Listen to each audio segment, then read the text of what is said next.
Hello everyone, good evening. आप सभी का ब्रिलियंट एकेडमी के ऑनलाइन सेशन में स्वागत है। जैसा कि कल की क्लास में हम लोगों ने बहुत ही अच्छे प्रश्न डिस्कस किए, आप लोगों ने क्लास देख ली होगी। उम्मीद है, आशा है, पूर्ण विश्वास है आपके ऊपर कि आपने क्लास को अच्छे से पढ़ा होगा और एनालिसिस किया होगा कि कैसे प्रश्न पेपर में पूछे जा रहे हैं। और हमारा भी टारगेट यही है कि जो प्रश्न पेपर में पूछे जा रहे हैं वही प्रश्न आपको पढ़ाए जाएं। आज की क्लास और भी बेहतरीन होने वाली है। पर डे हम लोग क्लास को थोड़ा सा एसएससी जीडी के पेपर का एनालिसिस करते हुए उसको अपडेट करते रहेंगे। जब तक एसएससी जीडी का पेपर नहीं हो जाएगा, लगातार हम लोग अपडेट रहेंगे और क्वेश्चंस पे काम करेंगे कि कैसे क्वेश्चंस पेपर में पूछे जा रहे हैं। आज की क्लास में भी बढ़िया प्रश्न है। कल की क्लास बहुत ही बेहतरीन थी, उसमें बहुत ही अच्छे प्रश्न थे। जिन बच्चों ने देखा होगा उन्हें अच्छे से समझ में आ गया होगा, और जिन्होंने नहीं देखा वो अब देख लें। अभी भी समय है, ये समय बीत जाएगा, उसके बाद ये समय दोबारा नहीं आएगा। संघर्ष का समय एक ही होता है, उसके बाद संघर्ष की रातें समाप्त हो जाती हैं, संघर्ष के दिन समाप्त हो जाते हैं। उसके बाद फिर हमारे आराम के दिन आते हैं और आराम की रातें आती हैं। तो जब तक संघर्ष है तब तक हम संघर्ष करते रहेंगे, लड़ते रहेंगे। जब तक हम जीत नहीं जाते, हमारा ये खून खौलना बंद नहीं होना चाहिए। हमारे ये अंदर की जो आग है, ये जो जुनून है, ये बंद नहीं होना चाहिए तब तक जब तक हम सिलेक्शन नहीं पा जाते हैं। चलिए एक छोटी सी शायरी सुनाते हैं, उसके बाद क्लास की बेहतरीन शुरुआत करते हैं, ठीक है। धोखा न देना, सुनते जाइएगा, हंसिएगा बाद में, पहले सुन लीजिए। धोखा न देना कि तुझ पे एतबार बहुत है, धोखा न देना कि तुझ पे एतबार बहुत है, ये दिल तेरी चाहत का तलबगार बहुत है। धोखा न देना कि तुझ पे एतबार बहुत है, ये दिल तेरी चाहत का तलबगार बहुत है। तेरी सूरत ना दिखाई दे तो दिखाई कुछ नहीं देता, तेरी सूरत ना दिखाई दे तो दिखाई कुछ नहीं देता। हम क्या करें, हमें तुमसे प्यार बहुत है, हम क्या करें, हमें तुमसे प्यार बहुत है। अब इस शायरी को बहुत लोग दूसरी ओर मोड़ेंगे, लेकिन हम किस ओर मोड़ेंगे इस बात को समझिएगा। हम इस शायरी से सिर्फ इतना समझना चाहते हैं कि हमें मैथ से कितना प्यार है। जब तक दिन और रात में हम इसको देख नहीं लेते, जब तक दिन और रात में हम इसको पढ़ नहीं लेते, तब तक मुझे चैन नहीं आता। जिस दिन मैंने इसको नहीं देखा, जिस दिन मैंने इसको नहीं पढ़ा, वो दिन और वो रात मुझे नींद नहीं आ सकती। आप हमेशा फीलिंग को समझिए। आप अपनी फीलिंग को दूसरी ओर मोड़ते हैं, लेकिन हमारी फीलिंग हमेशा एक ओर रहती है, मैथ की ओर। आप अपनी भी फीलिंग को इसके साथ साझा करिए, फिर देखिए ये कितना मज़ेदार आपके साथ समझ में आएगा मैथ आपको। बहुत ही मज़ेदार, मैथ से ज़्यादा मज़ेदार सब्जेक्ट कोई हो ही नहीं सकता। ये बिल्कुल और बिल्कुल मस्त सब्जेक्ट है। इसकी फीलिंग्स को समझो। देखो यही एक ऐसा सब्जेक्ट है जो आपको फील कराता है, जो आपको महसूस कराता है। कुछ क्या महसूस कराता है, चलिए फिर शुरुआत करते हैं और उसे महसूस करते हैं कि हमें क्या महसूस कराता है। तो आप सभी लोगों का स्वागत है ब्रिलियंट एकेडमी के ऑनलाइन सेशन में। महत्वपूर्ण सेशन चल रहा है जो आपके पेपर के लिए और आपके भविष्य के लिए बहुत ही ज़्यादा लाभदायक होने वाला है। तो शुरुआत करते हैं आज के सेशन का बेहतरीन तरीके से, बेहतरीन क्वेश्चंस के साथ। पहला ही सबसे शानदार और खूबसूरत प्रश्न आपके पास। आइए इस प्रश्न को समझिएगा, कितना अच्छा प्रश्न हमको दिया गया।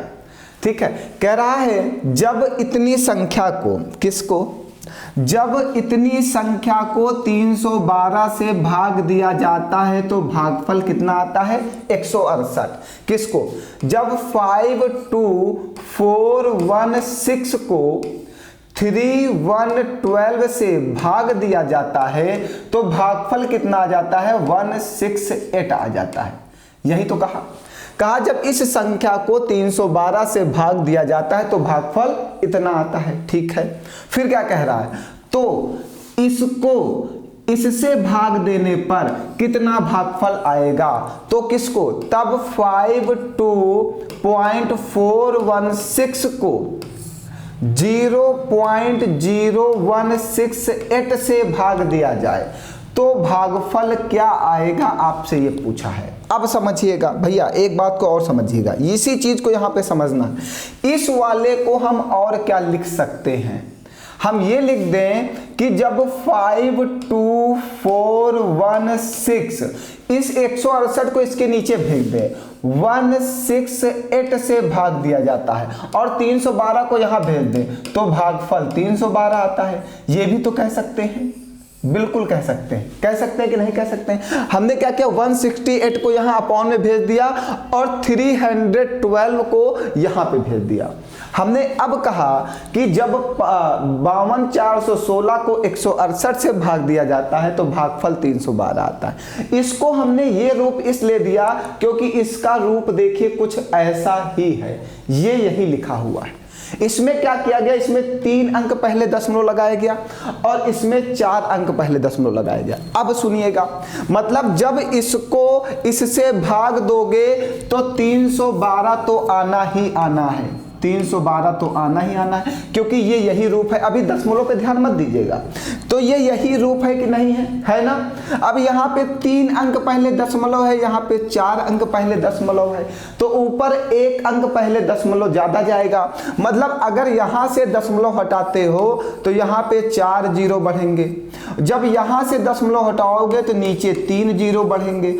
1 2 3 1 2 3 जीरो कट जाएंगे, क्या बचेगा 10, और यही 10 का गुणा आप इसमें कर देना और आंसर आ जाएगा आपका 3120।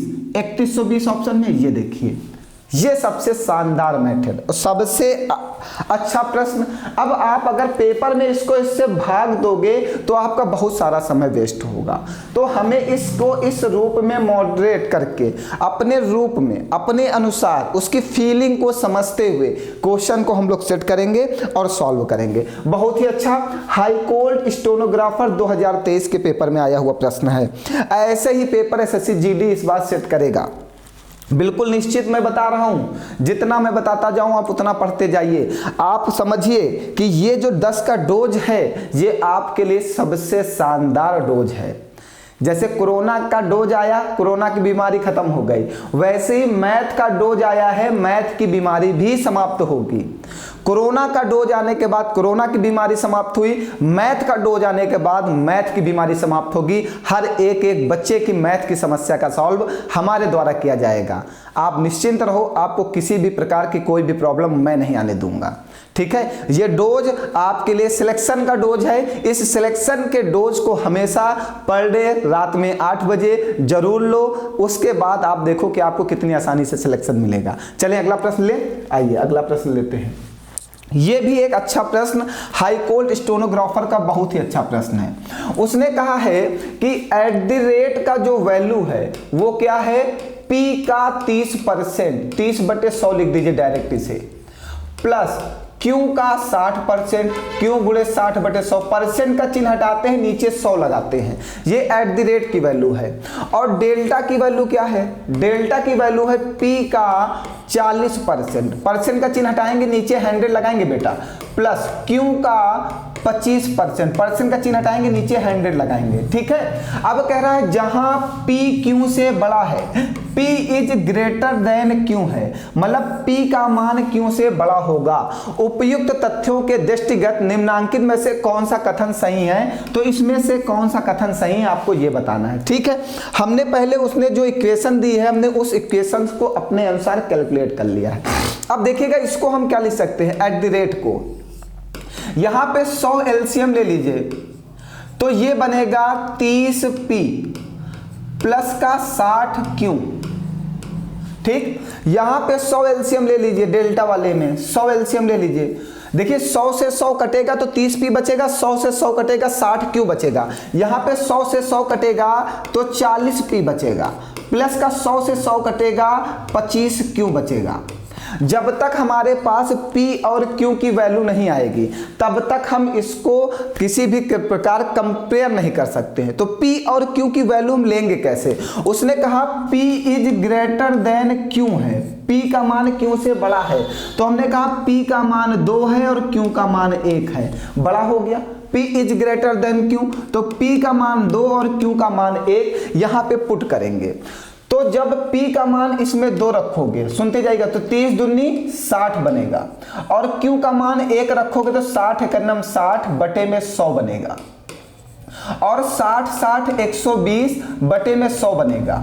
एक जीरो से एक जीरो काटेंगे, इसको जब डिवाइड करेंगे तो 1.2 इसकी वैल्यू आएगी। किसकी? एट द रेट की वैल्यू कितनी आ गई? 1.2। वही काम यहां पे करेंगे। P की वैल्यू 2 रखेंगे तो 40 दूना 80 और Q की वैल्यू 1 रखेंगे तो 25 से करना 25 बटे में 100। इसको जब सॉल्व करेंगे तो ये 105 बटे 100 आएगा और जब 100 से इसको डिवाइड करेंगे तो इसकी वैल्यू आएगी 1.05। ये किसकी वैल्यू आ गई? डेल्टा की वैल्यू आ गई। अब उसने कहा है delta is greater than Q. Option यही सही होगा। क्यों? क्योंकि समझिए एट द रेट की वैल्यू आई है 1.2 और डेल्टा की वैल्यू आई है 1.05, तो 1.2 इज ग्रेटर देन 1.05। 1.2 जो है 1.05 से बड़ा है और 1.02 एट द रेट की वैल्यू है, 1.05 डेल्टा की वैल्यू है, तो eight the rate is greater than delta. ठीक है, बताओ कोई डाउट? तो पहला वाला आंसर सही होगा। बहुत ही अच्छा प्रश्न हाई कोर्ट स्टेनोग्राफर में। बताइए इतने शानदार क्वेश्चन पूछे गए हैं, नॉर्मल नहीं बेटा ये सब। बहुत ही अच्छे माइंड को, अपने माइंड को बिल्कुल अच्छे लेवल के क्वेश्चंस पे सेट करना होगा, उसके बाद ही हम ऐसे प्रश्नों को सॉल्व कर सकते हैं। नॉर्मल माइंड यूज करके हम ऐसे प्रश्नों को सॉल्व नहीं कर सकते। मेरा माइंड बिल्कुल और बिल्कुल शार्प होना चाहिए। शार्प करने के लिए हमें 10 का डोज पढ़ना ही होगा। अगर सिलेक्शन चाहिए तो हमारा डोज पर डे रात में 8 बजे जरूर लो, तभी सिलेक्शन होगा, वरना सिलेक्शन से बाहर रहोगे। पढ़ाई सभी करते हैं, लेकिन पढ़ने का लेवल क्या है, क्वेश्चंस का लेवल क्या है, कैसे क्वेश्चंस पेपर में पूछे जा रहे हैं। अगर आप ये नहीं पढ़ रहे हो फिर आप पढ़ाई नहीं कर रहे हो, आप पढ़ाई के साथ खेल कर रहे हो। ठीक है, तो आप अगर पढ़ाई कर रहे हो और सिलेक्शन चाहते हो तो ऐसे क्वेश्चंस पढ़िए। आप किसी भी चीज की तैयारी कर रहे हो, SSC CGL CHSL CPSI MTS SSC GD, Allahabad high court का stenographer, group D group C stenographer, या तो UP police, UP SI, UPP, UP TET, super TET, KVS PRT, जिस भी चीजों की तैयारी कर रहे हो ये क्वेश्चन सभी के लिए इंपॉर्टेंट है। 10 का डोज हर एक बैच के लिए इंपॉर्टेंट है, हर एक बच्चे के लिए इंपॉर्टेंट है। वो तैयारी किसी भी चीज की करे, लेकिन क्वेश्चंस ऐसे ही पूछे जाते हैं, किसी में थोड़ा सा हाई, किसी में थोड़ा सा लो। तो हम अगर 10 का डोज पढ़ते रहेंगे तो हाई और लो दोनों क्वेश्चन हमारे तैयार होते हुए जाएंगे। ठीक है, तो आगे बढ़ा जाए। फिर बढ़िया प्रश्न था ये भी, शानदार। चलिए आइए अगला प्रश्न लेते हैं। आइए फिर से एक बढ़िया प्रश्न। इस बार एवरेज से देखिए कितना अच्छा और शानदार प्रश्न को बनाया गया है। एवरेज का एक अच्छा प्रश्न, हम ये कह सकते हैं हाई कोर्ट स्टेनोग्राफर 2023 के पेपर में एवरेज का शानदार प्रश्न था। बढ़िया प्रश्न है, क्योंकि हमने सिर्फ देखते ही बता दिया बढ़िया है, क्योंकि इसमें जैसे पावर 5 देखा मैं समझ गया कुछ तो गड़बड़ है। चलो क्या कह रहा है? कह रहा P संख्याओं का औसत, P संख्याओं का औसत, P संख्याओं का औसत P Q की पावर 5 है, वो G नहीं है, Q होगा। और Q संख्याओं का औसत Q P की पावर 5 है। तो P प्लस C Q संख्याओं का औसत बताओ। तो P प्लस Q संख्याओं का एवरेज बताओ, इसका औसत बताना है। अब समझिएगा, पहले हम आपको 2 बातें समझाएंगे, वहां से आप इस चीज को समझ पाओगे, वरना इतना आसान नहीं इसको समझना। देखिए हमने कहा 5 संख्याओं का औसत 20 है और 4 संख्याओं का औसत 10 है। ठीक है, हमने कहा 5 संख्याओं का औसत 20 है और 4 संख्याओं का औसत 10 है। जैसे उसने कहा P संख्याओं का औसत ये है, Q संख्याओं का औसत ये है। तो अगर हमें टोटल निकालना है, टोटल, तो हम एवरेज में नंबर का मल्टीप्लाई कर देते हैं। तो यहाँ पे 5 संख्याएं हैं और 5 संख्याओं का औसत कितना है? 20, तो टोटल कितना होगा? 100। यहाँ पे 4 संख्याएं हैं, इनका औसत कितना है? 10, तो ये टोटल कितना आएगा? 40। मतलब टोटल 140 है और टोटल संख्याएं कितनी हैं? 9। हम कहें तो टोटल संख्याओं का औसत बताओ, तो एवरेज बराबर होता है सभी संख्याओं का योग। तो सभी संख्याओं का योग कितना है? 140 बटे में सभी संख्या, सभी टोटल संख्याएं कितनी है? 9। यही तो कहा उसने कि P प्लस Q का एवरेज बताओ। तो हमने कहा 5 4 9 का एवरेज बताओ। ये अगर आप इस बात को नहीं समझ पाओगे तो आप इस क्वेश्चन को नहीं लगा पाओगे। अब समझो हमने क्या किया, हमारी बात को सुनते जाइएगा। हमने कहा 5 संख्याओं का औसत 20 है, तो हमने 20 में 5 का गुणा किया और टोटल निकाला। तो यहाँ पे हम यही करेंगे, टोटल निकालेंगे, एवरेज में नंबर का मल्टीप्लाई करके क्या फाइंड आउट करेंगे, टोटल फाइंड आउट करेंगे। तो एवरेज कितना है, p q की पावर 5, नंबर क्या है p, तो p का p में गुणा होगा तो p स्क्वायर q की पावर 5, यहाँ पे q p की पावर 5 गुणे q, और q का q में गुणा होगा तो q स्क्वायर p की पावर 5। ठीक है, ये बन गया। अब हमें क्या निकालना है, p प्लस q, एवरेज निकालना है। तो एवरेज बराबर होता क्या है, सुनो, एवरेज बराबर होता है सम ऑफ ऑल नंबर अपॉन में ऑल नंबर। तो सम ऑफ ऑल नंबर, टोटल का योग p स्क्वायर q की power 5 plus q square p की पावर 5 अपॉन में ऑल नंबर, नंबर क्या है ये देखिए, ये दो नंबर हैं p और q बटे में p प्लस q। अब बात सुनिएगा, अब इसको रब कर रहे हैं ना, ये तो आप समझ गए होंगे। अब चलिए, अभी आपका ऑप्शन नहीं मैच करा। अब आप कहेंगे सर जी ऑप्शन नहीं मैच कर रहा, बहुत अच्छे से समझना बेटा, बहुत ही शानदार प्रश्न पूछा गया है, अभी भी ये ऑप्शन नहीं मैच करा। अब आपका दिमाग और रोटेट हुआ कि सर ऑप्शन नहीं मैच करा तो मैं आंसर क्या लगाऊंगा। बिल्कुल बेटा, अगर ऑप्शन नहीं मैच करेगा तो आंसर क्या लगाएंगे। तो ऑप्शन मैच कराने के लिए हमें इसको थोड़ा सा सॉल्व करना होगा। क्या करना होगा, देखिए यहाँ पे p स्क्वायर और यहाँ पे q स्क्वायर को कॉमन ले लो, p स्क्वायर कॉमन लो और q स्क्वायर कॉमन लो। सुनते जाना, इसमें से हमने p स्क्वायर और q स्क्वायर कॉमन लिया तो p स्क्वायर तो आ गया बाहर। अब यहाँ पे q की पावर 5 है, इसमें से q की पावर 2 बाहर आ गया तो बचा कितना, q की पावर 3 बचा। आगे आओ, इसमें से p स्क्वायर और q स्क्वायर कॉमन लिया तो भैया q स्क्वायर तो बाहर आ गया, यहाँ पे p की पावर 2 कॉमन ले लिया तो क्या बचा, p की पावर 3 बटे में p प्लस q। अब सुनते जाओ एक बात और, क्या किया है इसने, देखो a की पावर 3 और b की पावर 3, फर्स्ट ब्रैकेट में a plus b, second bracket में a square plus b square minus ab, ये फार्मूला होता है। तो देखो ये a cube plus b cube लिखा है, a cube plus b cube मतलब q क्यूब प्लस का p क्यूब। इसको फिर से ओपन करो, देखो भैया बहुत ही शानदार प्रश्न। इसको क्या लिखोगे, पहले ब्रैकेट में a प्लस b तो p प्लस q, दूसरे ब्रैकेट में a square b square minus का p q मतलब ab, और बटे में क्या है p प्लस q है। p प्लस q से p plus q cancel out हो जाएगा। अब आपका क्या बचा, p square q square bracket में p square plus q square minus P Q. अब आपका ऑप्शन मैच करेगा, देखिए कोई आंसर मैच कर रहा होगा, ये देखिए पी स्क्वायर इंटू है, ये स्टार का मतलब इंटू होता है, into Q square P square plus Q square minus P Q.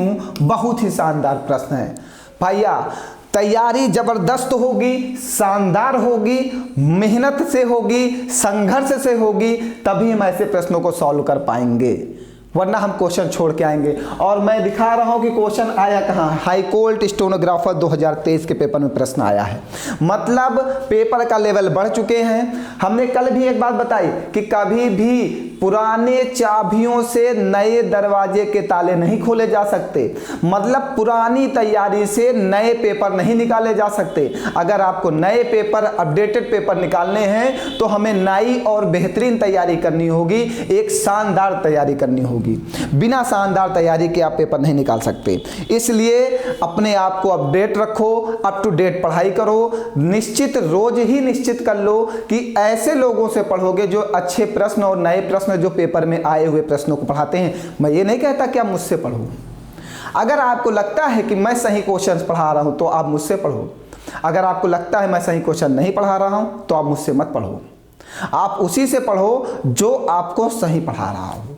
बस मैं यही कहना चाहता हूं आपसे, ठीक है। आइए अगला प्रश्न लेते हैं। बातें ज़्यादा हम करते नहीं हैं, मेरी आदत नहीं है। बहुत सारे बच्चे कहते हैं सर क्लास में थोड़ा सा हंसी मजाक भी कर लिया करिए, लेकिन हंसी मजाक करने के लिए हमारे पास समय नहीं है, क्योंकि हमें आपका पेपर निकलवाना है और सिलेक्शन कराना है। हंसी मजाक अपनी जगह पे है, पढ़ाई अपनी जगह पे है। अगर हम पढ़ने आए 1 घंटे की क्लास बर्बाद भी कर रहे हैं, 1 घंटे का समय भी बर्बाद कर रहे हैं और हम 10-15 क्वेश्चन नहीं पढ़ रहे हैं, तो फिर कोई मतलब नहीं ऐसी पढ़ाई का, ठीक है। चलिए आइए अगला प्रश्न लेते हैं। और शानदार फिर से एक अच्छा प्रश्न है, पढ़िए जल्दी से।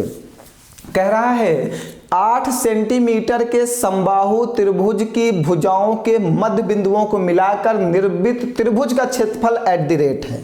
क्या? एक समबाहु त्रिभुज है। समबाहु त्रिभुज का मतलब होता है इक्विलेटरल ट्रायंगल। बहुत सारे बच्चे इंग्लिश मीडियम के होंगे जिनको नहीं समझ में आएगा, तो बाबू समबाहु त्रिभुज को बोलते हैं इक्विलेटरल ट्रायंगल, मतलब जिसकी सभी भुजाएं बराबर हों, मतलब इक्वल हों, ठीक है। तो हमने एक ये समबाहु त्रिभुज ले लिया, सुनिएगा, ये एक समबाहु त्रिभुज है। कह रहा है ये हमने कहा एक समबाहु त्रिभुज ABC है। कह रहा है इसकी मध्य बिंदुओं को मिलाया जाए। तो भाई इसकी जब मध्य बिंदुओं को मिलाओगे तो एक ट्रायंगल और बनेगा, एक ट्रायंगल और बनेगा। अब इसमें कितने ट्रायंगल हुए? 1 2 3 4। और बाबू ये चारों ट्रायंगल का एरिया इक्वल होगा, मतलब अगर इसका एरिया 10 है तो इसका भी 10 होगा, इसका भी 10 होगा, इसका भी 10 होगा। तो ABC ट्रायंगल ABC का एरिया कितना हो जाएगा? 40, क्योंकि ये 10 है, ये 10 है, ये 10 है, ये 10 है, तो 10 चौको 40। अगर हमने कहा इसका एरिया 20 है तो इसका भी 20 होगा, इसका भी 20 होगा, इसका भी 20 होगा। अगर हमने कहा बड़े वाले ट्रायंगल ABC का एरिया 100 है तो 100 4 भागों में बटेगा, 1 2 3 4, तो 25 चौको 100, तो इसका एरिया 25 होगा, इसका एरिया 25 होगा, इसका एरिया 25 होगा, इसका एरिया 25 होगा। इतनी बात क्लियर हो गई। अब क्या कह रहा? कह रहा यदि 8 सेंटीमीटर समबाहु त्रिभुज की भुजाओं के मध्य बिंदुओं को मिलाकर निर्मित त्रिभुज का क्षेत्रफल एट द रेट है। अगर बाबू अब सुनो, अगर इसका क्षेत्रफल एट द रेट है तो इसका भी क्षेत्रफल एट द रेट होगा, इसका भी क्षेत्रफल एट द रेट होगा, इसका भी क्षेत्रफल एट द रेट होगा, सबका क्षेत्रफल बराबर होगा। लेकिन ये भुजा 8 सेंटीमीटर की, ये भुजा 8 सेंटीमीटर की, ये भुजा, मतलब जो ये बड़ा वाला ट्रायंगल है इसकी भुजाओं की लंबाई हमें दे रखा है 8 सेंटीमीटर। तो हम ये कह सकते हैं कि बड़े वाले ट्रायंगल का एरिया हम निकाल सकते हैं। कैसे निकालेंगे? कैसे निकालेंगे? समबाहु त्रिभुज का क्षेत्रफल, इक्विलेटरल ट्रायंगल का एरिया, समबाहु त्रिभुज का क्षेत्रफल होता क्या है बाबू? क्षेत्रफल होता है √3/4 भुजा स्क्वायर। तो √3/4 बाबू, एक मिनट, ठीक है, √3/4 भुजा मतलब 8 गुणे 8, ये कटेगा 4 दूनी 8, 8 दूनी 16, सॉरी बेटा, 8 दूनी 16, 16√3 सेंटीमीटर स्क्वायर। मतलब बाबू इस बड़े वाले ट्रायंगल का ABC का, जो ये बड़ा वाला ट्रायंगल है, इसका एरिया कितना आ गया? 16√3 आ गया। तो ये एरिया जो है 16√3 कितने भागों में बटेगा? 1 2 3 4, 4 भागों में बटेगा। तो 16√3 को 4 से भाग कर दो, 4 चौको 16, 4√3 सेंटीमीटर स्क्वायर। मतलब इसका एरिया 4√3 सेंटीमीटर स्क्वायर, इसका एरिया 4√3, इसका एरिया 4√3, इसका एरिया 4√3, ठीक है, सबका एरिया इक्वल है। तो एट द रेट का मान कितना आ गया? 4√3 आ गया। आपसे पूछा क्या? आपसे पूछा क्या? आपसे पूछा है under root at the rate का स्क्वायर, सॉरी इसको लिख देते हैं सही से, अंडर रूट में एट द रेट का स्क्वायर प्लस 1, इसका मान क्या होगा? तो एट द रेट मतलब यहाँ पे, अब इसको रब कर दे बेटा, भैया थोड़ा सॉल्व करने लिए जगह तो दोगे यार, कैसे कर दे?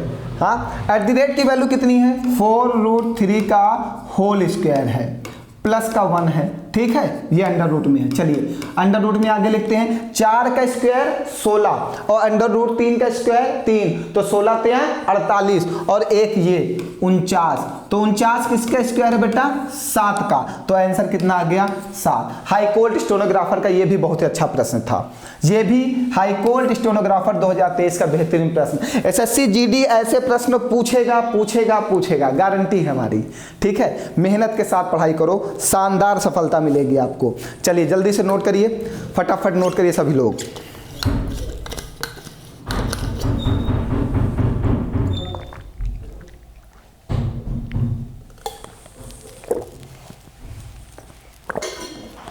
अगला बताया जाए, चलिए आइए अगला प्रश्न।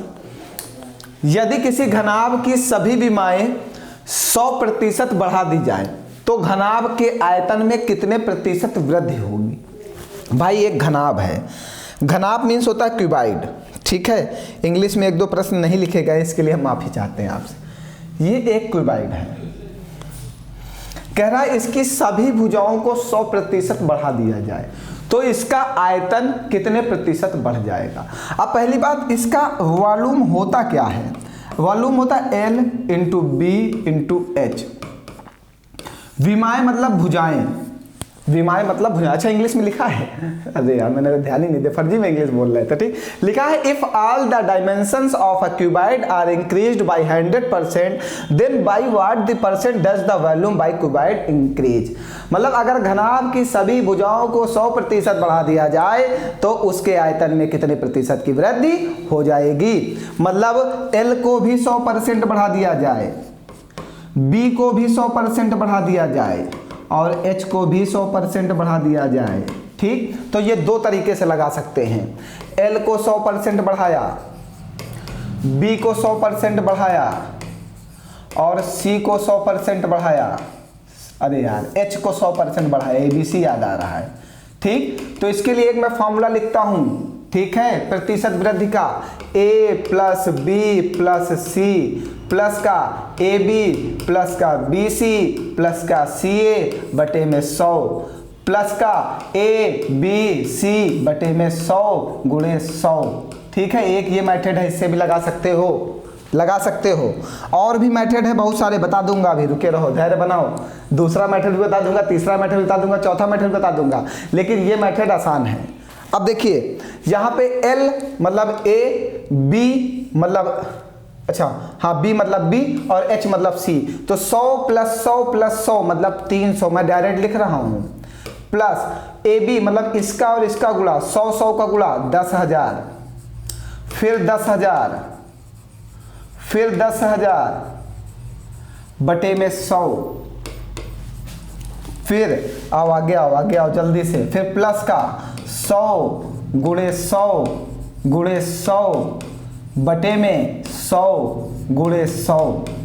ये 200 से 200 कट जाएंगे, यहाँ पे 300 और प्लस का 10 20 30 30,000 बटे में 100, सुनते जाइए, प्लस का 100, ये 2 जीरो से 2 जीरो कट गए, 3 3 6 और 1 7, 700% बढ़ जाएगा क्यूबाइड का एरिया। ये आंसर आ गया, ठीक है।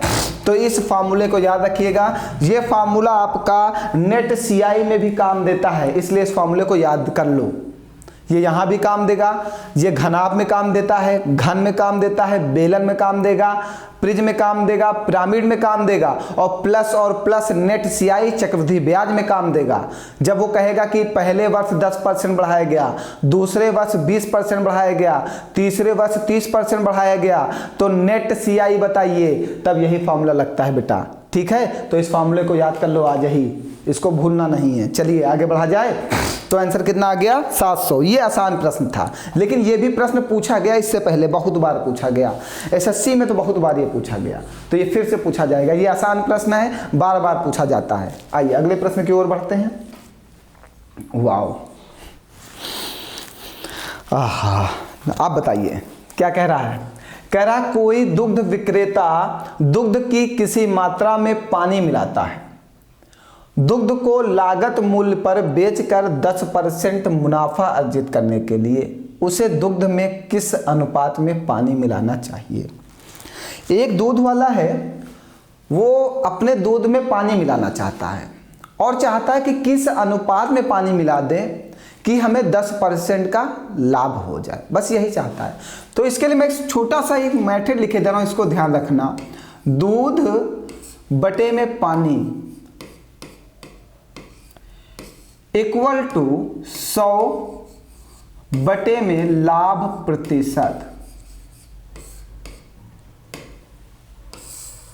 ये एक छोटा सा मेथड है मेरा, ठीक।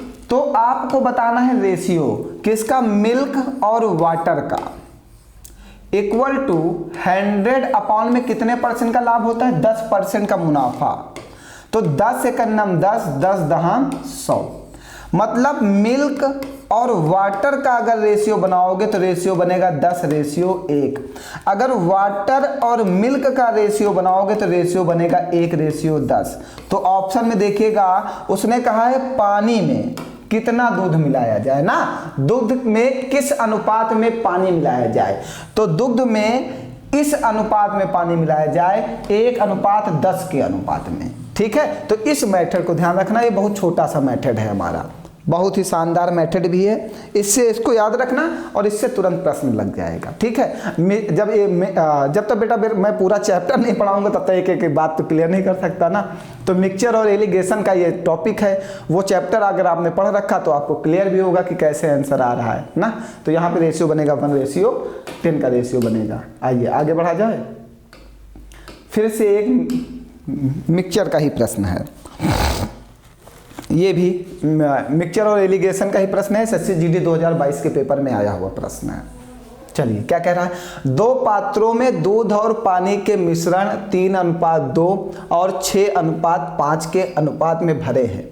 इन मिश्रणों को किस अनुपात में मिलाया जाना चाहिए ताकि अंतिम मिश्रण में दूध और पानी का अनुपात 4:3 हो जाए, ठीक है। पहला एक पात्र है, उसमें मिल्क और वाटर का जो रेशियो है वो है 3:2 और एक दूसरा पात्र है, उसमें मिल्क और वाटर का जो रेशियो 6:5। कह रहा है इन्हें किस अनुपात में मिलाया जाए कि अंतिम मिश्रण मतलब लास्ट वाला मिश्रण प्राप्त हो, वो टोटल होता है, वो 4:3 है। मतलब जो टोटल वैल्यू आती है वो बीच में आती है 4:3, मतलब मिल्क और वाटर की, ठीक है। अब समझिएगा, ऐसे में आपको क्या करना है, यहाँ पे मिल्क वाली वैल्यू लिखना है और बटे में टोटल 3, 2, 5 लिखना है। यहाँ पे मिल्क की वैल्यू लिखना है, मिल्क कितनी 6 बटे में टोटल 6, 5, 11 लिखना है। यहाँ पे मिल्क की वैल्यू रखना है, बटे में टोटल रखना है। फिर इससे इसको माइनस कर देते हैं, मतलब 6/11 माइनस 4/7। फिर अंतर लिखिएगा, माइनस का चिन्ह लगाएंगे तो आपका माइनस आ जाएगा, तो आप बहुत नर्वस हो जाओगे। फिर इसको इससे माइनस कर देते हैं, मतलब 3/5 डिफरेंस 4/7। यहां से अब रेशियो बना लेंगे, यहां पे एलसीएम लेंगे 11 7 77, मतलब 11 × 7। तो 11 से 11 कटेगा, 7 बचेगा, 7 6 42। डिफरेंस ले लेना, 7 से 7 कटेगा, 11 चौको 44। रेशियो यहां पे एलसीएम लेंगे 5 × 7, तो 5 का नम 5 कटेगा, 7 3 21। डिफरेंस 7 से 7 कटेगा, 5 चौको 20। इक्वल टू में आइए, 42 से 44 घटाएंगे 2 बटे में, ये 7 से 7 काट दीजिएगा, 2 बटे में 11। रेशियो 20 से 21 घटाएंगे 1 बटे में 5। इस 11 का गुणा इधर कर देना, इस 5 का गुणा इधर कर देना, 5 दूनी 10 11, मतलब रेशियो आएगा 10:11। बताइए कोई डाउट है? ये मिक्सचर और एलिगेशन के चैप्टर का प्रश्न है। अच्छा प्रश्न है, एसएससी जीडी फिर से पूछेगा एक बार, इसलिए मैंने इसको डाल दिया, ठीक है।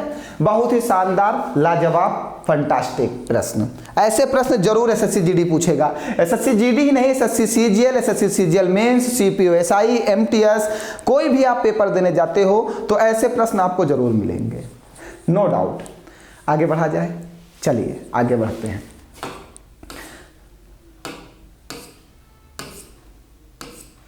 चलिए एक आसान प्रश्न ले लेते हैं, बहुत देर से कठिन कठिन पढ़ा रहे हैं, तुम थक गए होंगे।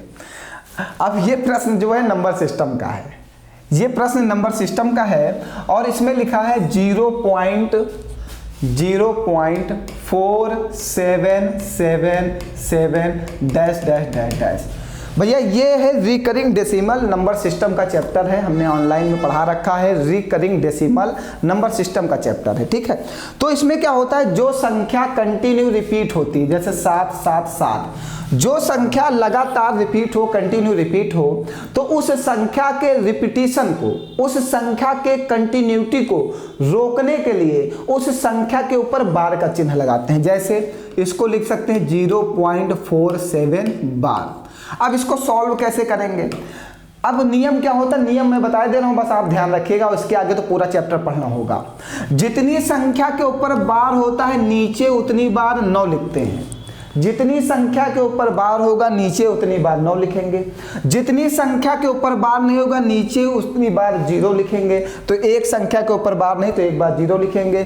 फिर पूरी संख्या से उस संख्या को माइनस करेंगे जिसके ऊपर बार का चिन्ह नहीं है, फिर पूरी संख्या से उस संख्या को माइनस करेंगे जिसके ऊपर बार का चिन्ह नहीं है। तो आंसर कितना आ जाएगा, 43/90। ये आपका आंसर आ गया। आंसर क्या आया, 43/90। बताओ कोई डाउट है आपको, आगे बढ़ाया जाए। तो ये नियम आपको पूरा रिकरिंग डेसिमल की हमने 2 क्लासेस पढ़ाई हैं ऑनलाइन में, नंबर सिस्टम प्लेलिस्ट में होगा। जिन बच्चों ने नंबर सिस्टम नहीं पढ़ा वो नंबर सिस्टम में जाके रिकरिंग डेसिमल की क्लास ऑनलाइन से पढ़ लेंगे, हमने पढ़ा रखा है, ठीक। जो जो पढ़ा रखा आप उसको धीरे धीरे करके पढ़ते रहो अगर बीच में प्रॉब्लम आती है तो, क्योंकि ये प्रैक्टिस बैच है, 10 का डोज है, इसमें सिर्फ और सिर्फ आपको प्रैक्टिस कराई जाएगी। चलिए आइए अगला प्रश्न लेते हैं जी। साधारण ब्याज, ये भी आसान प्रश्न है, कोई कठिन नहीं है। इसमें कह रहा है साधारण ब्याज की दर से कोई धनराशि 5 वर्ष में 1350 रुपए और 8 वर्ष में 1620 रुपए हो जाती है,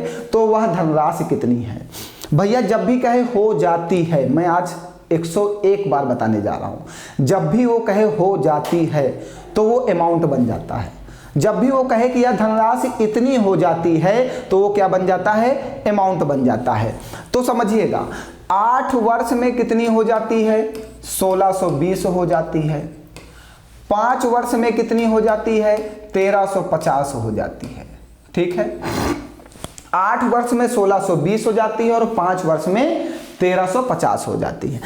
साधारण ब्याज में जब भी 2 अमाउंट को घटाया जाता है, ये दोनों हो जाती हैं तो ये अमाउंट है और ये ईयर है, ठीक। साधारण ब्याज में जब भी 2 वर्षों के अमाउंट को घटाया जाता है तो हमेशा ब्याज प्राप्त होता है। तो जब 8 से 5 घटाओगे तो 3 वर्ष आएगा और यहाँ 0 से 0 एक हासिल दोगे 12, 12 से 5 जाएगा 7, यहाँ से एक हासिल दिया 5 से 3 जाएगा 2, ये 3 वर्ष का ब्याज आ गया। 3 वर्ष का ब्याज कितना आ गया, 270। तो यहाँ पे 1 वर्ष का ब्याज कितना होगा बेटा, 3 9 27 90, 3 1 9 3, 3 9 27। तो 1 वर्ष का ब्याज निकाल लिए। जब भी आपको प्रिंसिपल निकालना हो तो अमाउंट से ब्याज को माइनस करते हैं। जब भी आपको प्रिंसिपल निकालना हो और धनराशि ज्ञात करना है, धनराशि का मतलब क्या, प्रिंसिपल फाइंड आउट करना है, तो अमाउंट से ब्याज को माइनस करेंगे। तो जैसे हमने 5 वर्ष का अमाउंट उठा लिया 1350, भाई अगर 5 वर्ष का अमाउंट है 1350 तो इसमें 5 वर्ष का ब्याज माइनस करेंगे। अगर आप 8 वर्ष का अमाउंट उठाओगे 1620 तो वहां से 8 वर्ष का ब्याज माइनस करोगे, तो 5 वर्ष का ब्याज बेटा कितना हो जाएगा, 5 9 45, 450। तो 5 वर्ष का ब्याज 450, इससे माइनस कर दो, तो 450 माइनस करोगे तो प्रिंसिपल कितना आ जाएगा बाबू, 900 रुपए आ जाएगा। ये आ गया 900। बहुत सारे बच्चे कह रहे हैं सर जी यहाँ से, अगर आपको यहाँ से चेक करना है ना तो आप क्या करना, 1620 माइनस यहाँ से 8 वर्ष का ब्याज निकालना, 8 9 72, 720, 8 वर्ष का ब्याज 720 माइनस कर देना बाबू। तो देखो 720 माइनस करोगे तब भी 90 आएगा, 900 आएगा ना। तो चाहे आप नीचे से माइनस करो चाहे आप ऊपर से माइनस करो, लेकिन जितने वर्ष दिए जाएंगे उतने वर्ष का ब्याज निकाल के माइनस करना होगा, ठीक है। अगर इससे माइनस करोगे तो 5 वर्ष का ब्याज माइनस करोगे और इससे माइनस करोगे तो 8 वर्ष का ब्याज माइनस करोगे, और जैसे ही माइनस करोगे प्रिंसिपल प्राप्त हो जाएगा आपको। बताओ कोई डाउट आप लोगों को कहीं पर, कुछ भी कोई प्रॉब्लम, कोई समस्या।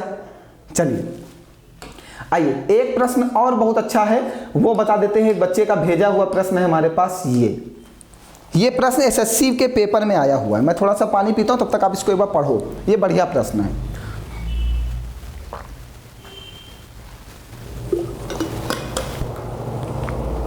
हाँ, बताया जाए। थक जाता हूँ लगातार पढ़ाते पढ़ाते। आप लोग भी थोड़ा सा मैं फील किया करो यार, थोड़ा सा मेहनत करो हमारे लिए।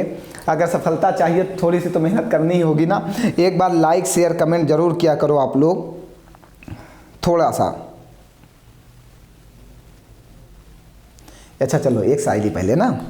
अच्छा लगता है तेरा नाम मेरे नाम के साथ, अच्छा लगता है तेरा नाम मेरे नाम के साथ, जैसे कोई खूबसूरत जगह हो हसीन शाम के साथ, जैसे कोई खूबसूरत जगह हो किसी हसीन के साथ ना।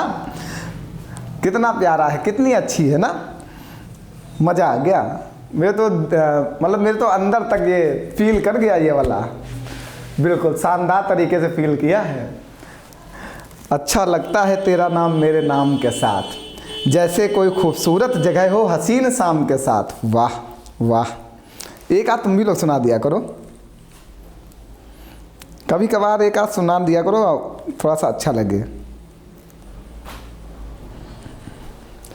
एक और, एक ये बहुत शानदार है। क्या है?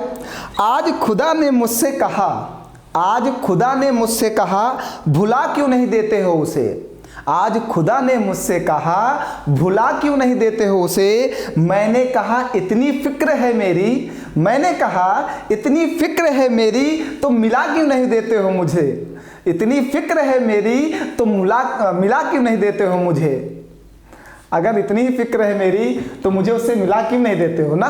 अगर खुदा को मेरी इतनी फिक्र है कि मैं उसको भुला दूं, तो अगर इतनी फिक्र है तो मिला दो। चलो आओ अब स्टार्ट करते, नहीं तो फिर मुझे इन सब में ज़्यादा मज़ा आता, तुमको तो हमसे ज़्यादा आता होगा ना। शानदार तरीके से मज़ा आता है इन सब चीज़ों में। पढ़ाई में मज़ा नहीं आता बस, और सारी चीज़ों में मज़ा आता है। कुछ भी हो और सारी चीज़ों में मज़ा आ जाता है। चलो आओ इसको समझो, ये बहुत ही बेहतरीन है भैया। चलो सारा माइंड डाइवर्ट हो गया था, आओ इसकी ओर डाइवर्ट करो, नहीं तो मैं भूल जाऊँगा कुछ पढ़ाना उड़ाना है। पहले क्वेश्चन एक बार पूरा पढ़ते हैं ना। कह रहा किसी मील में मूंगफली के वजन के 20% के बराबर तेल निकाला जाता है। निष्कर्षण के पश्चात जो पदार्थ बचता है उसे मवेशियों के भोजन के लिए 12.5 रुपये प्रति किलोग्राम के हिसाब से बेचा जाता है। मूंगफली 20 रुपये प्रति किलो के हिसाब से खरीदी गई। प्रोसेसिंग की कीमत 5 रुपये प्रति किलोग्राम है। तेल को किस मूल्य पर बेचा जाए ताकि कुल कीमत पर 20% लाभ मिले। कुल कीमत बराबर होता है मूंगफली की कीमत और प्रोसेसिंग की कीमत। अब समझो मेरी बात, मैं समझ गया पूरा क्वेश्चन, मैं तुम्हें समझाता हूँ।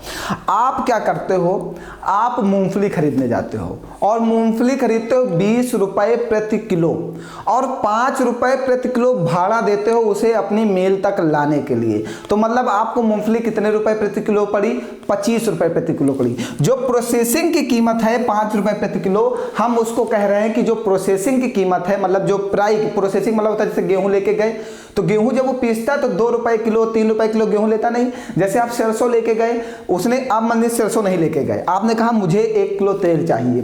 तो जब आप तेल लेते हो तो उसमें वो सरसों की कीमत भी लेता है, सरसों की कीमत लेता है प्लस सरसों की प्राई की कीमत लेता है और प्लस का प्रॉफिट लेता है, और उसके बाद जो खरी बचती है ना उसको भी बेच लेता है। यही चीज है ये, समझ गए। सरसों का तेल आपको लेना है, आप एक चक्की पे जाते हो, वहां पे कहे आप 1 किलो तेल दो, तो वो सरसों जो आपको 1 किलो तेल देगा तो 1 किलो तेल में जितनी सरसों लगी होगा उसका पैसा लेगा, फिर उसको पेरने का पैसा लेगा, फिर उसका प्रॉफिट लेगा, और बाद में जो खरी बचेगी ना उसको भी बेच लेगा।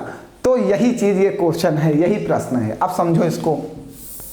तो आप 20 रुपए प्रति किलो मूंगफली खरीदते हो और 5 रुपए प्रति किलो प्रोसेसिंग की कीमत देते हो, तो आप टोटल कितने रुपए खर्च करते हो? 25 रुपए। हमने कहा कि आपने 100 केजी मूंगफली खरीदी है, 100 किलो, तो आप टोटल कितने रुपए खर्च किए? 2500 रुपए खर्च किए। ठीक, हमने ये अपने मन से कहा है कि हमने 100 किलोग्राम मूंगफली खरीदी है, 100 केजी, क्योंकि 100 केजी पर क्वेश्चन सॉल्व करना थोड़ा सा आसान हो जाएगा हमारे लिए। ठीक है, अब क्या होता है, आगे आओ, अब आगे समझो। भैया आगे क्या कहा, किसी मील के में मूंगफली के वजन के 20% के बराबर तेल निकलता है। आपके पास 100 किलोग्राम मूंगफली है, इसके 20% के बराबर आपके पास तेल निकलता है। तो 2 जीरो से 2 जीरो कट जाएंगे, मतलब कितना तेल निकला, 20 केजी तेल निकला। 100 केजी मूंगफली में 20 केजी तेल निकला, तो 80 केजी क्या निकला है, खरी निकली है। खरी का मतलब देखो यहाँ कहीं कुछ लिखा हो, निष्कर्षण के पश्चात, यहाँ पे देखिए एक चीज लिखा है, जब पेराई हो जाती है, निष्कर्षण के पश्चात जो पदार्थ बचता है उसे मवेशियों के भोजन के लिए इतने रुपए प्रति किलोग्राम के हिसाब से बेच लेते हैं। भाई 100 किलोग्राम मूंगफली लाए, उसमें 20 किलो क्या निकला है, 20 किलोग्राम क्या निकला, तेल निकला। क्योंकि सिर्फ 20% तेल निकलता है, तो 80 किलोग्राम क्या निकल आया, वो जो मवेशियों को खिलाना है 80 किलोग्राम निकला। वो कितने रुपए में बिकता है, 12.5 रुपए में। तो 80 किलोग्राम अगर हम 12.5 रुपए में बेच लें तो कितने रुपए हमें मिलेंगे, 12 अठे 96, 12 अठे 96 और 8 पंच 40, मतलब यहां से हमें 1000 रुपए मिल जाएंगे। ये हमने 1000 रुपए यहां से कमा लिए, ये मवेशियों को बेच के। अभी तेल हमारे पास बचा, उसे बेचना है। सुनते जाओ एक एक पॉइंट को, बहुत ही अच्छा प्रश्न है। आगे क्या कह रहा है, आगे क्या कह रहा है, और जब कुल कीमत पर आपको 20% का लाभ भी चाहिए, मतलब आपने जो 2500 रुपए खर्च किए हैं सामान लाने में, इस पे आपको 20% लाभ चाहिए, मतलब आपको टोटल कितने रुपए चाहिए। जब भी लाभ निकालना हो तो 100 में जोड़ के गुणा करते हैं, 20% का लाभ चाहिए तो आपको कितने रुपए चाहिए, 3000 रुपए चाहिए। आपने कहा कि हम मूंगफली खरीद के लाए हैं 2500 की और 20% लाभ कमा के ही बेचेंगे, तो आपको टोटल 3000 रुपए चाहिए। आपने ये सामान बेच लिया जो रद्दी निकला था गाय को खिलाने के लिए, 12.5 रुपए प्रति किलो से कितना बेचा, 1000 रुपए का बेचा। आपको 3000 रुपए चाहिए थे, आपको 1000 रुपए मिल गए। अब आपके पास कितने रुपए और चाहिए, 2000 रुपए और चाहिए आपको। और 2000 रुपए आप कहां से लाओगे, ये 20 किलो तेल बेच कर लाओगे। तो यही पूछा है कि तेल को किस मूल्य पर बेचा जाए, तेल को किस मूल्य पर बेचा जाए। भाई 20 किलो तेल है, 2000 रुपए चाहिए, तो 2000 बटे में 20 कर दो, तो आंसर आ जाएगा 100 रुपए प्रति केजी तेल को बेचोगे तो आपको 2000 रुपए मिल जाएंगे। और ये आंसर आ गया कि तेल किस कीमत पर बेचा जाए, 100 रुपए प्रति केजी पर बेचा जाए। बहुत ही अच्छा प्रश्न, एसएससी जीडी के लिए इंपॉर्टेंट है, फिर से आ सकता है एसएससी जीडी के पेपर में। ये वाला किसी ना किसी पेपर में ऐसा प्रश्न एक देखने को मिल सकता है, शानदार प्रश्न है। ठीक है, आइए जल्दी से, कितने प्रश्न हुए जल्दी से बताओ मुझे, हुए 3 4 5 6 7 8 हो गए, 9 10, अच्छा एक अभी बाकी है। चलो ये प्रश्न अब कल से पढ़ाया जाएगा, यहां से आपकी शुरुआत कल से होगी। ये प्रश्न पहले आप इसका जवाब दोगे, जवाब नहीं दे पाओगे तो हम देंगे। ठीक है, मैं अभी एक ऐसा प्रश्न त्रिभुज का पढ़ा के गया हूँ। ठीक है, ट्रायंगल का एक प्रश्न आज मैंने ऐसा पढ़ाया है, और कल एक ऐसा प्रश्न फिर से यहाँ का, ये वाले क्वेश्चंस का आपको कमेंट करना है कि इसका आंसर क्या बनेगा, और अगर नहीं बनेगा तो कल हम बताएंगे कि इसका आंसर क्या बनेगा। आज की क्लास में इतना ही, बहुत ही ज़्यादा आपको मेहनत करने की ज़रूरत है अगर हमें जॉब चाहिए। तो फिर आगे हमारी आपकी मुलाकात अब रोज होगी 10 के रोज में, और बहुत ही जल्द चैप्टर वाइज क्लासेस प्रारंभ होंगी। बस आपका साथ और सपोर्ट हमेशा ऐसा ही बना रहे, और ज़्यादा से ज़्यादा लोगों को मेरी क्लासेस को शेयर करिए। लाइक करना बिल्कुल मत भूलिएगा, शेयर लाइक कमेंट और सब्सक्राइब करना बिल्कुल मत भूलिएगा। तो मिलते हैं कल फिर नेक्स्ट क्लास में, आज के लिए इतना ही। बहुत बहुत धन्यवाद आप सभी लोगों का। हंसते रहो, मुस्कुराते रहो और मेहनत के साथ पढ़ते रहो।